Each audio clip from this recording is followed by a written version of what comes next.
Assalamualaikum warahmatullahi wabarakatuh.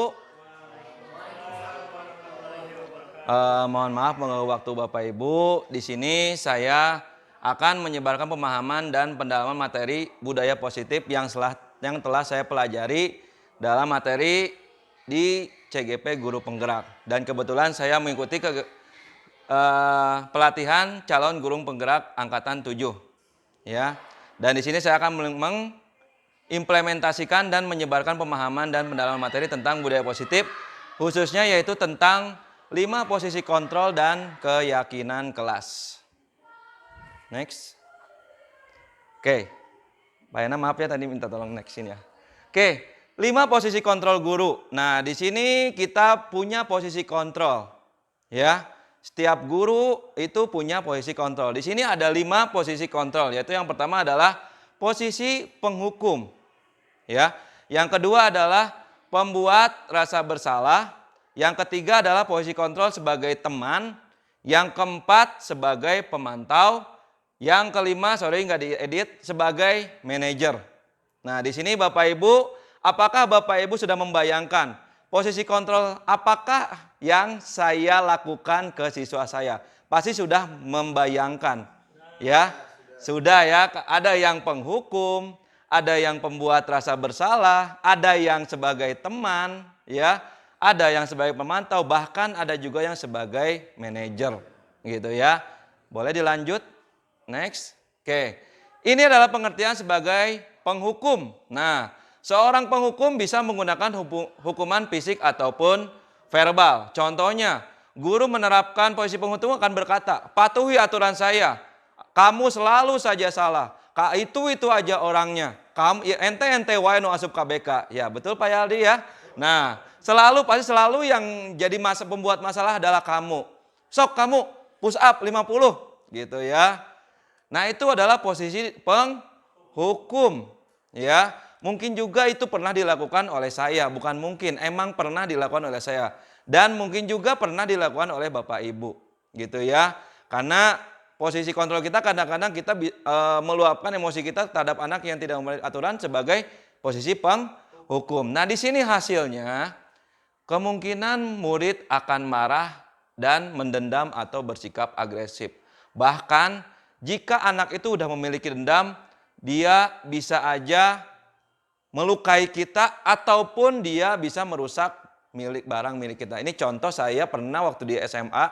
Saya waktu SMA ada teman saya yang benar-benar dihukum oleh gurunya tapi dia mendapatkan hukuman yang tidak jelas. Ya, dia ujung-ujung dimarahin, dia langsung dimarahin, langsung dihukum dan anaknya itu merasa dendam. Dan pulangnya teman saya itu merobek kursi motor guru saya waktu itu. Dan dikempesin banyak. Itu kenyataan benar. Berarti dia hasilnya itu jadi orang yang penendam. Itu adalah posisi penghukum. Walaupun walaupun kita pernah melakukan, ya kita hilangkanlah kebiasaan seperti ini. Ya, dilanjut next. Yang kedua adalah pembuat rasa bersalah. Pada posisi ini biasanya guru akan bersuara lebih lembut, tapi dia seolah-olah menyalahkan siswa. Contohnya, ibu sangat kecewa sekali dengan kamu. Beberapa kali kamu diomongin, beberapa kali kamu dinasihati, kamu masih gitu-gitu aja. Gimana coba kalau orang tua kamu tahu kalau kamu berbuat begini? Kadang-kadang kita sebagai wali kelas pasti kadang-kadang akan berbuat seperti itu, ya, pembuat rasa bersalah. Di posisi ini murid akan memiliki penilaian diri yang buruk tentang diri mereka. Aduh, saya kieu-kieu lama-lama bisa aja. Ini lebih bahaya dari posisi penghukum. Karena anak bisa jadi mentalnya down, mentalnya jatuh. Karena diomonginnya itu membuat dia itu merasa bersalah. Gitu ya. Kan banyak kasus-kasus anak-anak yang mentalnya down karena permasalahan di rumahnya, ya, ataupun permasalahan di sekolah. Jadi seolah-olah dia itu disalahkan dan melakukan tindakan yang tidak baik. Nah, ini adalah hasilnya. Murid yang akan bersalah menjadi seorang yang gagal dan tidak sanggup membahagiakan orang lain, kadang-kala sikap seperti ini lebih berbahaya dari penghukum karena emosi akan tertanam rapat di dalam. Jadi bisa aja dia jadi mental health-nya itu jadi kurang bagus. Jadi sakit lah mentalnya. Karena selalu disalahkan. Ya, kita juga kalau bisa dihilangkan. Saya pun pernah seperti ini. Selalu membuat murid itu merasa bersalah. Karena emang dia doang yang melakukan kesalahan. Jadi kita tidak memahami, kita tidak meneliti kenapa dia bisa melakukan itu berkali-kali. Lanjut. Yang ketiga adalah posisi sebagai teman. Nah, di sini posisi sebagai teman ini tidak akan menyakiti murid, namun akan tetap berupaya mengontrol murid melalui persuasi. Jadi pendekatan, ya. Jadi kita seolah-olah dengan murid kita itu adalah teman, ya. Contohnya kita akan, ayo bantulah demi saya, atau gimana? Ayo ingat tidak bantuan saya selama ini, kan kamu udah dikasih nilai bagus, ya tolonglah bersikapnya yang bagus gitu ya. Tapi ada hal negatif, ya. Hal negatif dari posisi teman adalah bila suatu saat guru tersebut tidak membantu, maka murid akan kecewa dan berkata, saya pikir Bapak Ibu adalah teman saya, ternyata bukan. Dan begitu adalah dikecewakan. Hasilnya kalau bersikap seperti ini, yang pertama memang betul, murid akan merasa senang dan akrab dengan guru. Ini termasuk dampak yang positif. Hanya saja di sisi negatif, murid jadi ketergantungan terhadap guru. Betul? Betul sekali ya. Nah, bila ada masalah, dia merasa bisa mengandalkan guru tersebut untuk membantunya. Karena dia merasa guru itu adalah teman dia, gitu ya. Akibat lain dari posisi teman, siswa hanya akan membuat sesuatu bila yang menyuruh adalah guru tersebut. Bukan menyuruh ya, yang memberikan instruksi. Guru yang lain memberikan instruksi, dia nggak nurut. Karena dia merasa nyamannya dengan si Anu doang, gitu ya. Dan belum tentu berlaku yang sama dengan guru atau orang lain. Itu adalah posisi guru sebagai teman. Boleh dilanjut? Yang keempat adalah posisi pemantau. Memantau berarti mengawasi. Pada saat kita mengawasi, kita bertanggung jawab atas perilaku orang-orang yang kita awasi. Oke? Contohnya pertanyaan yang diajukan oleh seorang pemantau. Dia menanyakan dulu ke siswa, peraturannya bagaimana? Ya, apa yang telah kamu lakukan tadi? Misalnya kita lagi menghadapi siswa yang benar-benar sedang terlibat kasus misalkan, ya. Misalnya kabur dari kelas, ditanya dulu peraturan kamu tuh apa, peraturan di kelas kamu tuh apa yang kamu lakukan tadi, sanksi atau konsekuensinya apa kalau kamu terlambat ke kelas atau kabur dari kelas. Nah itu adalah seorang posisi kontrol, seorang pemantau. Kalau penghukum itu dia langsung menghukum, kamu nggak masuk kelas langsung push up. Nah itu penghukum ya. Oke, hasilnya adalah murid memahami konsekuensi yang harus dijalankan karena telah melanggar salah satu peraturan sekolah. Guru tidak menunjukkan suatu emosi yang berlebihan, menjadi marah atau membuat rasa bersalah. Nah ini kita bisa terapkan diimplementasikan oleh kita jika kita berhadapan dengan siswa yang melakukan pelanggaran. Dilanjut. Nah ini adalah posisi yang harus kita miliki sekarang, ya. Yang harus kita pelajari sekarang yaitu adalah posisi sebagai manajer. Adalah posisi di mana guru berbuat sesuatu bersama dengan murid. Mempersilahkan murid mempertanggungjawabkan perilakunya. Mendukung murid agar dapat menemukan solusi asas permasalahannya sendiri. Ya. Nah di sini manajer itu adalah kita tanya dulu apa konsekuensi kamu jika kamu melanggar peraturan ini. Gitu ya. Yang pertama tuh apa yang kamu lakukan? Hampir sama kayak pemantau, cuman kita lebih ke arah dia menemukan solusi sendiri. Dia menemukan pelanggaran apa yang dilakukan dan dia menyadari dia tuh melakukan itu konsekuensinya itu seperti apa. Contoh pertanyaannya, apa yang telah kamu lakukan? Kamu kenapa seperti ini? Ya Pak, tadi saya ditanya dulu alasannya kenapa dia berbuat salah. Lalu, sok, kalau kamu udah tahu salah kamu, konsekuensi apa yang akan kamu tempuh jika kamu melakukan pelanggaran ini? Nah itu dia akan menemukan sendiri. Menemukan jawabannya sendiri. Ya Pak, saya tahu Pak, saya terlambat itu konsekuensinya ya saya tidak mendapatkan pelajaran pertama. Dan saya akan mempertanggungjawabkan semuanya. Sampai kita mendapatkan jawaban itu sudah sangat baik sekali. Itu posisi kita sebagai manajer. Nah, di sini ada guru akan mengembalikan tanggung jawab pada murid untuk mencari jalan keluar permasalahannya. Jadi kita kan mengajar di SMA. Otomatis pemikiran anak SMA itu udah pasti udah dewasa. Ini udah tepat kita laksanakan di tingkatan SMA. Dilanjut. Kira-kira sampai sini kita 5 posisi kontrol. Apakah Bapak Ibu masih bisa lanjut? Masih bisa memahami? Masih ya. Posisi kontrol kita ada apa aja? Yang pertama adalah penghukum. Yang kedua adalah, yang ketiga adalah sebagai teman. Yang keempat adalah pemantau. Yang kelima adalah sebagai manajer. Ya. Ini saya sedikit menjelaskan tentang, kita lanjut ke keyakinan kelas. Keyakinan kelas adalah sesuatu yang diyakini bersama yang berasal dari penyatuan pikiran untuk menjadi nilai-nilai kebaikan untuk diturunkan di kelas-kelas. Sebenarnya ini keyakinan kelas sudah ada, tapi beda dengan peraturan. Ya, kalau peraturan itu sudah termasuk ada bentuk larangan, tidak boleh merokok, tidak boleh main HP. Nah itu sudah bentuk peraturan. Kalau keyakinan kelas itu hampir sama seperti kesepakatan kelas.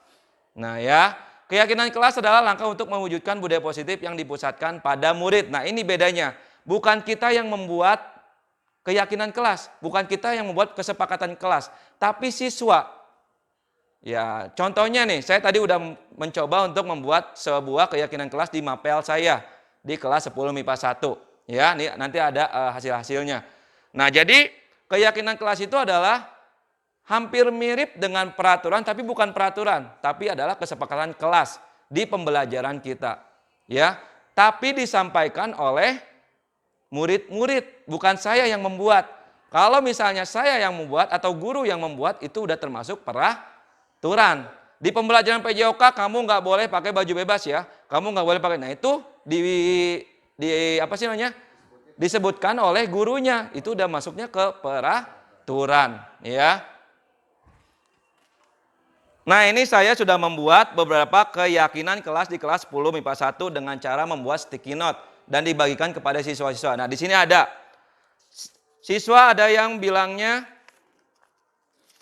menjaga sopan santun. Nah ini disepakati bersama, menjaga sopan santun, dan anak-anak setuju untuk di pelajaran PJOK itu menjaga sopan santun menjadi keyakinan kelas, dan dia dan anak-anak itu menerima konsekuensi jika tidak menjaga sopan santun. Ini ada bekerja sama antar teman, saling peduli dan membantu sama lain, membawa minum, boleh, itu jadi keyakinan kelas kita atau kesempatan kelas, boleh di saat pembelajaran praktek membawa minuman. Kompak, menghargai sesama teman dan guru, dan tidak membeda-bedakan agama. Ini juga betul, karena tadi di kelas 10 MIPA 1 itu ada yang non muslim juga, ya. Next, boleh.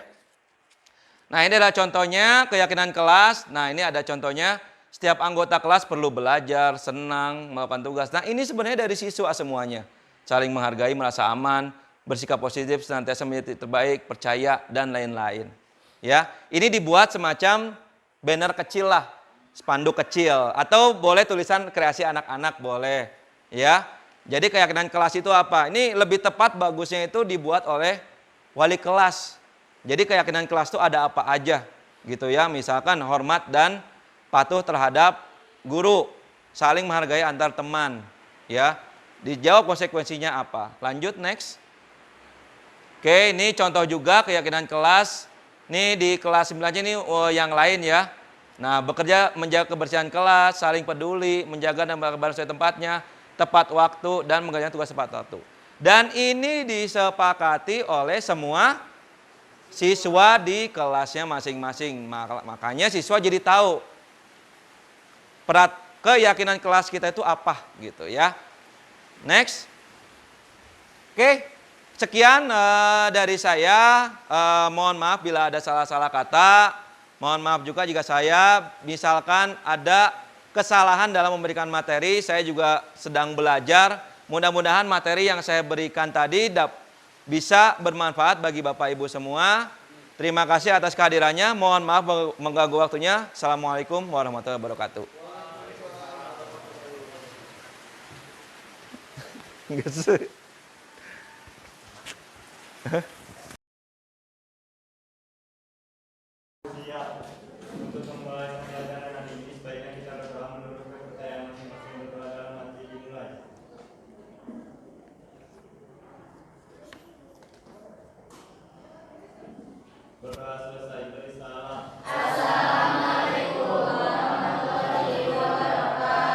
Waalaikumsalam warahmatullahi wabarakatuh.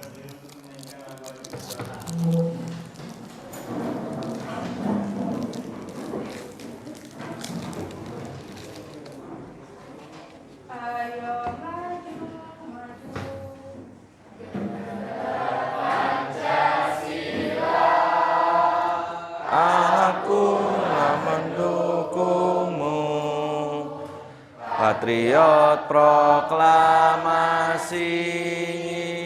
selia perlawanan untukku, Pancasila dasar negara, rakyatnya adil makmur sentosa, ridho adil bangsaku. Ayo maju, maju, ayo maju, maju, ayo maju, maju.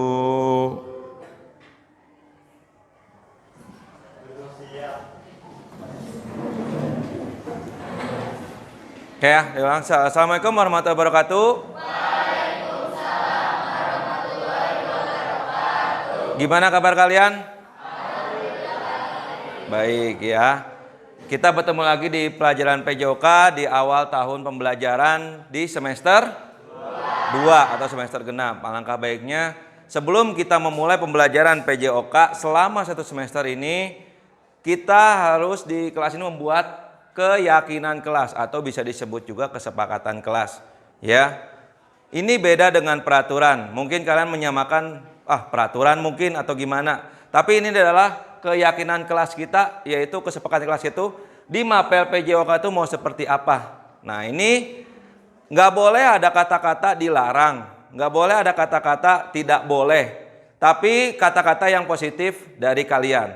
Nah keyakinan kelasnya dari mana Pak? Kesepakatan kelas dari mana? Ini dari kalian sendiri aja. Kalian menginginkan pelajaran PJOK yang seperti apa? Misalnya, contohnya hormat dan santun kepada guru, terus menghargai siapa? Teman, ya jangan guru semua ya, ada teman kalian. Terus apalagi? Tuliskan nanti di sticky note, nanti akan saya bagikan. Terserah kalian mau berpikir apa, silakan kalian ungkapkan apa keinginan kalian di pembelajaran PJOK kita selama satu semester ke depan.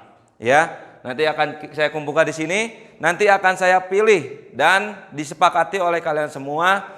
Di saat nanti pembelajaran PJOK, inilah keyakinan kelas kita nanti. Paham semua?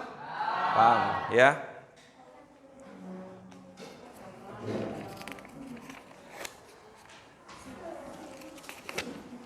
Boleh.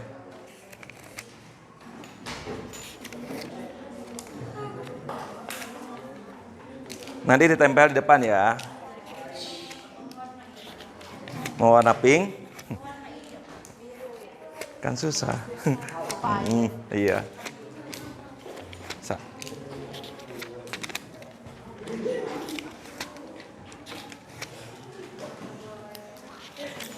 Kalian siapkan pulpen kalian. Saya kasih waktu nanti sekitar 3 menit.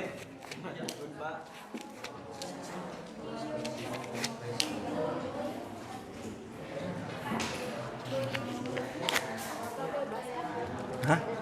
Bebas. Bebas ya. Yang penting kalian mau seperti apa di pembelajaran PJOK kita.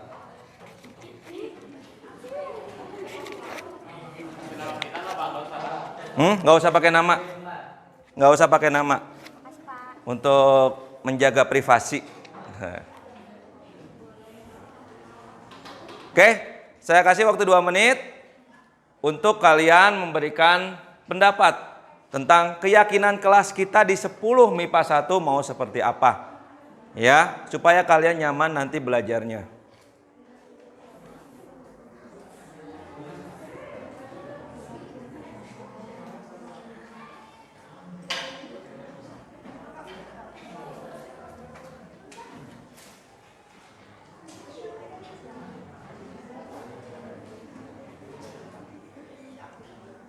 Bebas, mau ditulis santun kepada teman boleh. harus memakai apa gitu ya. Terserah kalian. Lupa ketinggalan nih 2 orang. Yuk.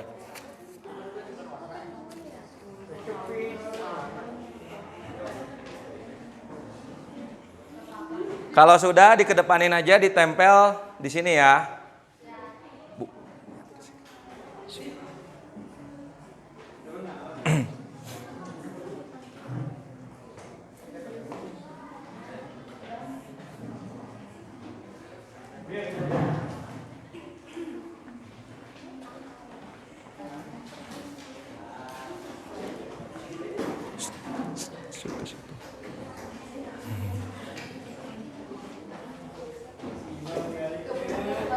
Oke, susun yang rapi ya, yang rapi, yang rapi.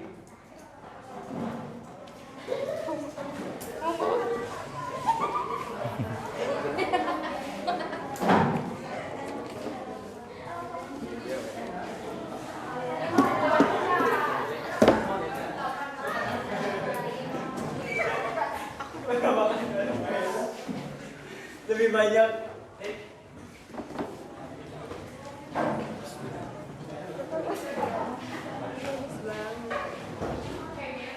Masih ada yang belum? Ya, kalau belum kumpulkan lagi.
Oke, sudah semua? Saya minta tolong ke kamu untuk ngetik ini ya, keyakinan kelas kita. Kamu aja deh, langsung ketik aja di sini ya. Nanti ya. Nah, ini adalah keyakinan kelas yang kalian inginkan di pelajaran PJOK. Keyakinan kelas itu sama dengan apa? Kesepakatan kelas. Emang hampir mirip dengan peraturan, tapi ini adalah aturan atau bukan, keyakinan yang kalian inginkan atau kesepakatan yang kalian inginkan di pelajaran PJOK. Karena apa? Kita nggak mau pembelajaran itu pembelajaran yang menekan atau pembelajaran yang benar-benar kalian nggak nyaman dibuatnya. Nah, dengan keyakinan kelas yang kalian buat, mudah-mudahan pembelajaran kita PJOK kedepannya itu membuat kalian nyaman dan ada manfaatnya untuk pelajaran ini ya. Ini saya bacakan satu-satu ya. Nanti kita pilih aja 8 keyakinan kelas aja ya, yang disepakati bersama. Yang pertama adalah meningkatkan disiplin. Setuju? Setuju ya? Dia masukin 1, diketik meningkatkan disiplin. Oke. Ingin berolahraga di luar sekolah seperti melaksanakan balik renang, yaitu pasti ya. Itu udah masuknya ke materi. Nah, terdapat sanksi untuk murid yang datang terlambat di pelajaran PJOK. Namun jika alasan murid tersebut jelas, ia dibebaskan dari sanksi. Apakah kalian setuju? Setuju ya. Nah ya, jika alasan murid tersebut jelas dan rasional, maka dibebaskan dari sanksi. Misalkan macet, benar-benar macet, terlambat karena membantu orang tuanya atau bagaimana ya silakan ya. Tapi kalau karena benar terlambat karena bangun siang itu ada sanksi ya. Nih diketik dulu ya, sedikit aja. Jika terlambat ada sanksi gitu aja ya. Menggunakan baju olahraga sesuai aturan, apakah setuju? Setuju ya. Utamakan Tuhan yang Maha Esa itu sudah pasti ya. Jangan ngutamain Esa-nya, utamakan Tuhan yang Maha Esa-nya. Ini udah pasti, ini mah udah bukan keyakinan kelas kita, tapi ini udah pasti kita laksanakan ya.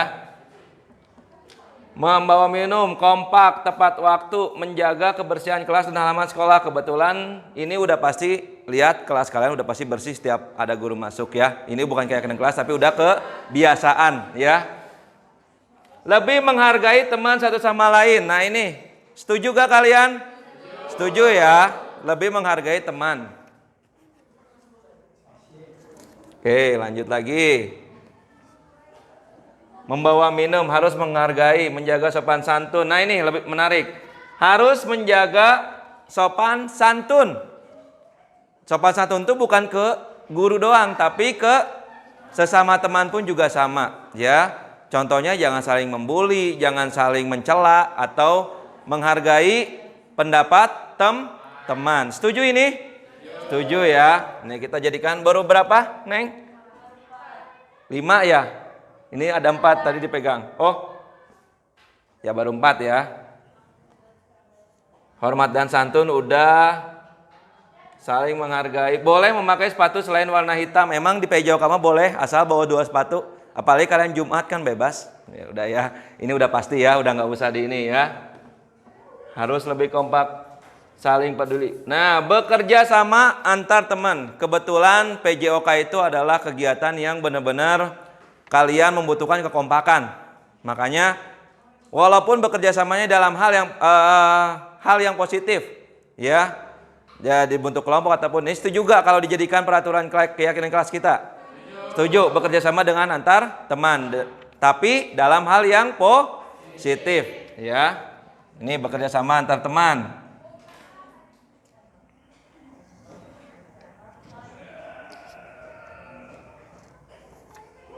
Serius tapi santai, perbanyak belajar di lapangan, saling menghargai. Nah, mau yang mana nih mau diambilnya? Serius tapi santai, boleh ya. Jangan empat-empatnya jadi banyak katanya. Baru berapa? Baru 6.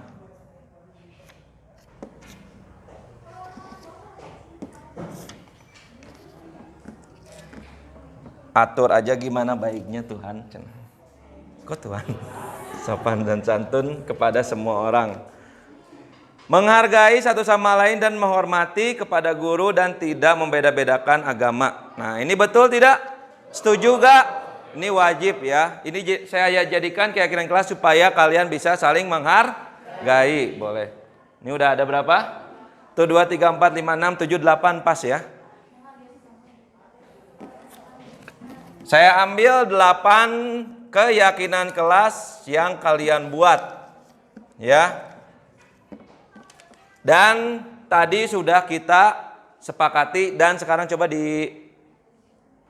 ditulis aja dulu sampai selesai. Menghargai sesama ya. Digedein lagi tulisannya. Oh iya pakai ini ya. Kolaborasi ini.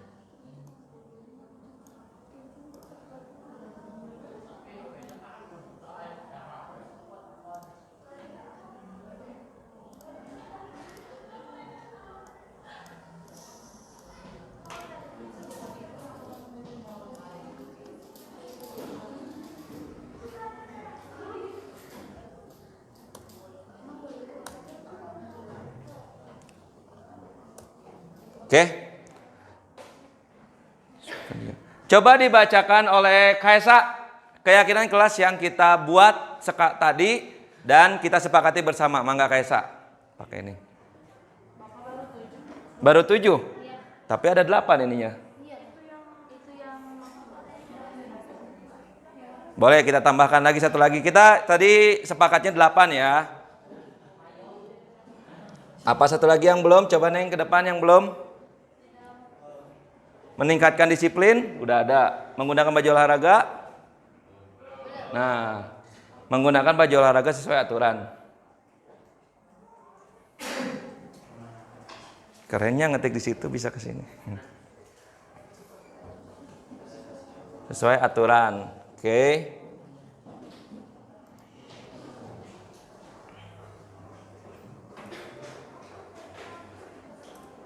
Oke, silakan Hesa dibacakan keyakinan kelas 10 MIPA 1.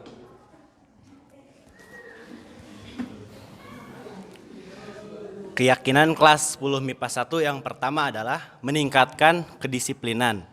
Yang kedua, jika terlambat ada sanksi. Yang nomor 3, lebih menghargai teman. Yang nomor 4, sopan santun. Kelima, bekerja sama antar teman. Keenam, serius tapi santai. Ketujuh, menghargai sesama. Kedelapan, menggunakan baju olahraga sesuai aturan. Oke, terima kasih Haisa udah menyebutkan keyakinan kelas. Jadi selama 1 semester ke depan kita menerapkan keyakinan kelas seperti ini. Ya, ini adalah kesepakatan kelas kita yang kalian yang kalian inginkan, karena ini adalah pendapat kalian. Bukan saya memberikan peraturan, nggak boleh pakai ini ya, nggak boleh ini, nggak boleh. Bukan seperti itu. Tapi kalian yang memberikan kesepakatan ini dan yang kalian mau. Paham? Setuju semua ya tentang keyakinan kelas kita? Oke, tepuk tangan untuk semua. Kita lanjutkan ke materi selanjutnya. Warahmatullahi wabarakatuh. Saya Nadia Febriani dari kelas 10 MIPA 1.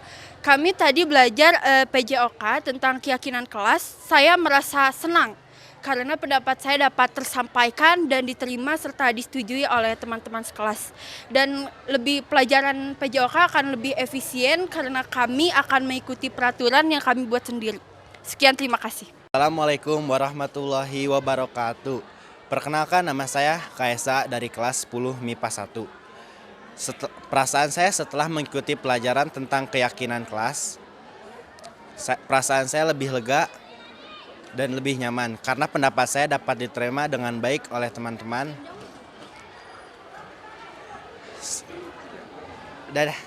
Sekian dari saya, terima kasih. Assalamualaikum warahmatullahi wabarakatuh. Perkenalkan, nama saya Siva Fitriani dari kelas 10 MIPA 1. Setelah mengikuti pelajaran PJOK tadi, yaitu tentang membuat keyakinan kelas, perasaan saya menjadi sangat senang. Karena apa? Karena kelas itu menjadi teratur karena sudah dibuatkannya keyakinan kelas dari kesepakatan kami. Sekian, terima kasih. Warahmatullahi wabarakatuh. Perkenalkan, nama saya Fajrul Muhammad Median Fadilah dari kelas 10 MIPA 1. Tadi kita sudah menyepakati tentang keyakinan kelas di 10 MIPA 1 dan perasaan saya sangat senang karena pendapat saya telah disetujui oleh teman-teman saya dan saya harap untuk pembelajaran PJOK ke depannya akan lebih baik dan lebih nyaman. Terima kasih, sekian dari saya.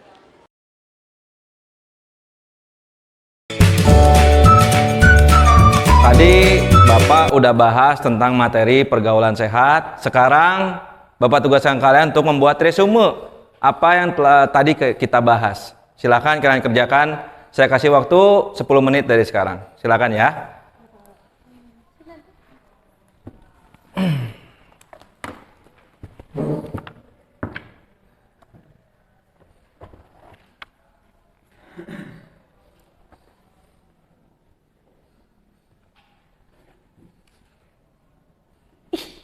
Diem coba.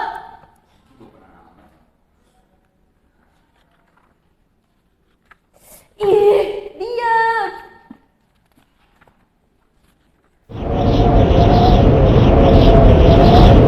Gak bisa diem ya dari tadi. Alvan, Rima, kamu tuh ngapain aja? Berisik deh, saya diemin kok masih berisik juga. Itu si Alpan pak dari tadi ngegangguin. Nanti selesai pembelajaran saya, kamu ke kantor. Paham ya? Ya pak. Ya, masuk. Assalamualaikum. Waalaikumsalam. Ya, duduk Pan.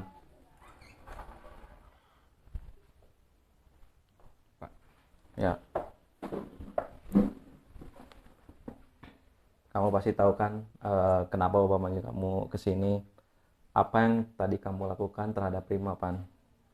Saya ngisengin Rima, Pak. Tadi saya ganggu dia lagi ngerjain tugas. Kenapa kamu mengganggu dia? Saya cuma pengen bercanda, Pak. Soalnya tadi boring juga di kelas. Boring di kelas ya. Padahal saya ngasih tugas ke kamu, tapi kalau kamu malah ganggu Rima ya. Iya, Pak. Nah, apakah kamu tahu dengan ngusilin Rima memancing emosinya sehingga Rima mengeluarkan kata-kata yang kasar dan kotor, dan kamu juga sedang ada dalam masalah. Tahu gak kenapa jadi seperti itu dengan tindakan yang tadi kamu lakukan? Saya nggak tahu respon dia bakal kayak gitu, Pak. Mm-mm. Jadi saya juga nggak ada niatan buat bikin dia marah. Saya cuma pengen bercanda doang. Pengen bercanda doang ya. Harusnya kamu ngerjain tugas, malah kamu ikut bercanda ya, ngeganggu Rima. Baiklah, bahwa di sini sih bukan mencari siapa yang salah, siapa yang benar, tapi di sini Bapak mencari penyelesaian bersama-sama, berpikir sama-sama tentang bisa kita lakukan untuk menyelesaikan masalah ini. Ini kan udah jadi sebuah permasalahan ya, dengan kamu ganggu Rima dan Rima mengeluarkan kata-kata yang tidak pantas di kelas sampai kedengaran sama saya sendiri sebagai gurunya ya. Nah, kamu pasti punya alasan kan? Pasti bahagia lihat si Rima seperti itu, terkejut, kesal dan marah. Iya ya, awalnya kayak gitu kan ya. Bahagia ya lihat Rima kayak gitu. Ya, Pak. Nah, Bapak lihat kamu kayaknya tadi ketawa ketiwi gitu, seneng gitu ya ngelihat Rima diganggu sampai Rima marah gitu, kesel. Tapi kamu tidak tahu hal yang kamu lakukan tuh nyakitin dia gitu, nyakitin orang lain lah ya, nyakitin teman kamu. Sehingga kamu sekarang dalam masalah. Ya. Yep. Sekarang mari kita bicarakan, kita ingat-ingat lagi. Kita pernah punya kesepakatan kelas, pernah punya keyakinan kelas. Kamu masih tahu gak kesepakatan kelas kita itu salah satunya apa? Bersikap baik kepada orang lain, menghargai sesama teman, terus sama menghormati sesama teman. Nah, kan kamu tahu detail kan tentang kesepakatan kelas kita. Salah satunya itu adalah bersikap baik, menghargai dan menghormati. Tapi kamu belum menunjukkan itu semua, ya. Kamu malah mengganggu teman tugas kamu. Kira-kira itu sikap baik bukan? Bukan, Pak. Sikap menghormati bukan? Nah, bukan sikap menghormati dan menghargai, ya. Kira-kira kamu mau jadi orang seperti apa sih kalau terus bersikap seperti ini di kelas? Saya pengen jadi orang yang baik, Pak, yang bisa menghargai teman. Pengen jadi orang yang baik kan gitu. Semua orang pasti pengen jadi orang yang baik ya. Tapi harus dilakukan dari sekarang dulu ya. Bersikap pikir dulu sebelum bersikap, pikir dulu sebelum melakukan gitu ya. Nah, apa yang kamu lakukan untuk menyelesaikan masalah ini sekarang? Ini udah terlanjur terjadi kejadiannya. Saya mau minta maaf sama Rima, Pak. Terus janji gak bakal ngulangin kesalahan saya yang tadi, Pak. Oke, tapi bagus itu kamu ya. Bagus kamu udah berpikir seperti itu. Tapi gimana nanti kalau kamu mau ngulangi hal itu lagi?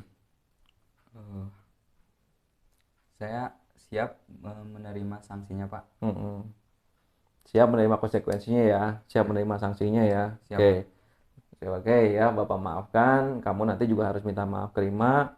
Nanti kamu bermaaf-maafan ya. Nanti akan saya panggil Rimanya untuk mengklarifikasi tadi Rima kenapa sampai seperti itu dan kalian bermaaf-maafan ya. Oke, silakan kamu ke di sini. Terima kasih, Pak. Yuk. Assalamualaikum. Waalaikumsalam. Silakan duduk Rima. Sehat? Alhamdulillah. Silakan kamu bercerita tadi kenapa kamu bisa sampai seperti itu. Tadi saya kesel, Pak. Saya lagi belajar serius-serius malah diganggu sama Alvan. Diganggu sama Alvan ya. Apakah kamu tadi mengeluarkan kata-kata yang tidak pantas untuk dikatakan? Tidak, Pak. Tapi saya tadi keceplosan, Pak. Nggak sengaja. Emang itu solusinya? Bukan, Pak. Bukan kan? Bukan solusinya. Apa kamu tahu dengan mengeluarkan kata-kata yang tidak pantas itu, apalagi depan saya, ya, saya masih ada di depan, tapi kamu mengeluarkan kata-kata tidak pantas dan sampai kedengaran oleh semua siswa, kamu menjadi bermasalah. Dan juga tindakan seperti itu kan bukan dibenci oleh manusia juga, tapi dibenci juga dan tidak boleh di dalam agama juga, ya kan? Iya, Pak. Nah, baik Bapak tak ingin mengungkit terus kesalahan kalian ya. Kesalahan kamu juga, kamu sudah tahu kalau kamu itu salah bukan? Nah, sekarang saya ingin mencari penyelesaian ya, sama-sama berpikir apa yang kita bisa lakukan untuk memperbaiki masalah ini atau memperbaiki situasi ini. Kalau kamu pasti melakukan ini kan punya alasan kan ya, punya apa sih namanya? Kamu punya alasan kenapa kamu melakukan seperti ini. Pasti kamu juga ingin diakui kan dan dihargai oleh teman kamu. Kalau kamu tuh lagi sedang membuat tugas ya. Sekarang mari kita bicara tentang kesepakatan kelas. Tadi Bapak juga udah bicarakan ke Alvan ya. Kita udah waktu pembelajaran pertama, Bapak pertama kali masuk itu kan membuat kesepakatan kelas atau keyakinan kelas. Apa kesepakatan kelas kita? Apa yang kita percaya atau yang kita yakinkan di dalam kesepakatan kelas itu? Kita harus saling menghormati, menghargai satu dengan yang lainnya. Terus kita juga gak boleh berkata kotor di dalam kelas. Kita harus bersikap baik pada sesama. Nah, dan itu belum kamu tunjukkan dengan tadi kamu bersikap seperti itu, ya. Iya. Ada hal yang lebih baik lagi yang harus kamu lakukan, ya, selain berkata-kata kotor seperti itu. Tegur dengan baik kan bisa ya. Terus juga kalau nggak bilang aja ke Bapak gitu ya, apa ngeganggu biar nanti ditertibkan gitu ya. Nah, kamu melihat baik kesepakatan kelas kita tadi ya dan keyakinan kelas kita. Apa kamu dengan kata-kata kotor itu di depan guru sama di depan saya menghargai dan menghormati orang lain? Enggak, Pak. Tidak ya, sangat tidak sekali. Sekarang apa yang bisa kamu lakukan untuk menyelesaikan masalah ini? Saya minta maaf, Pak. Minta Saya maaf. janji nggak akan mengulangi lagi. Iya, minta maaf itu kan mudah ya. Minta maaf kan mudah. Tapi bagaimana ke depannya jika kamu melakukan itu lagi? Saya janji, Pak, nggak akan ngelakuin itu lagi. Ya udah, Bapak pegang janji kamu ya. Kamu misalkan kalau melakukan itu lagi, apalagi berkata yang tidak sopan seperti itu lagi, kamu siap menerima sanksinya? Iya, Pak, siap. Siap. Oke, saya pegang janji kamu dan jangan diulangi lagi ya. Nah, silakan Alpan tadi kan mau minta maaf ya ke Rima. Nah, Rima juga mau minta maaf. Silakan saling memaaf aja supaya nanti kita di kelas nyaman lagi lah. Jangan sampai kalian bertengkar gara-gara hal yang sepele seperti ini. Ya, mangga Alvan dan Rima. Sorry ya, tadi udah gangguin kelas belajar. Ya, Rian juga minta maaf ya. Lain kali jangan gitu. Oke, ya udah sekarang silakan kembali ke kelas lagi ya. Makasih, Pak. Yuk, sama-sama. Assalamualaikum warahmatullahi wabarakatuh. Saya Alvan, saya tadi melakukan kesalahan dengan saya mengganggu Rima yang sedang belajar. Lalu saya dipanggil oleh Pak Angga untuk berdiskusi mencari titik temu dari permasalahan ini. Saya dari diskusi yang saya lakukan tadi, saya mendapat pelajaran untuk bagaimana cara menghargai sesama teman, bagaimana cara dan menghormati sesama teman. Saya juga tidak merasa terbebani, saya tidak merasa disalahkan oleh permasalahan yang tadi, malah saya merasa terbimbing dan tahu bagaimana cara menyelesaikan masalah dengan cara meminta maaf. Dan saya juga janji tidak akan mengulangi kesalahan saya lagi. Saya Rima, tadi saya berkata kasar di kelas, lalu dipanggil Pak Angga untuk berdiskusi. Dan membuat saya menyadari bahwa tindakan saya tidak benar. Selain itu juga setelah berdiskusi dengan Pak Angga, saya tidak merasa disudutkan, tetapi saya merasa dibimbing untuk mencari solusi. Terima kasih. Wassalamualaikum warahmatullahi wabarakatuh.